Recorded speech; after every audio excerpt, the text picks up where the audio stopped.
If there is any silver lining in Colorado not seeing snow this year, at least it gives CDOT time to fix its busted avalanche mitigation system at the base of Loveland Pass.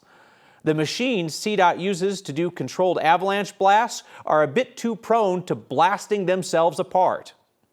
Our Marshall Zellinger explains. When it starts snowing again in Colorado without it being made artificially, Colorado's Department of Transportation will have to start preventing dangerous avalanches on US 6 on the way up to Loveland Pass.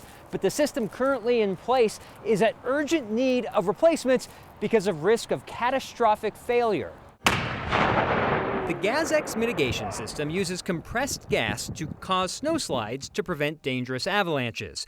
A memo to the CDOT Commission details the urgent need to replace the system because the steel tubes are unreliable and have an elevated risk of catastrophic failure. The system has a history of failure and excessive cost, hundreds of thousands of dollars in 10 years. When they fail in the winter. So a failure in the winter means we can't use it. As CDOT's winter operations manager, Mike Chapman helps coordinate avalanche mitigation. And on US 6, just above Loveland Ski Area, the mitigation system consists of 10 exploders, which are at catastrophic risk of exploding the steel tubes where the gas is blasted from. Catastrophic for the device, not for people, right? That's exactly right. Yeah, the service that we provide the traveling public isn't going to change. We're ready for the winter. That's because CDOT will keep using the working exploders. In February, CDOT saw a third tube failure when the steel blew itself apart. The seam on the tube itself gave way after, it's a significant amount of force that these things put out. The blasts from these tubes are supposed to allow for CDOT to bring down snow onto US 6 and clear it before it becomes an avalanche out of CDOT's control.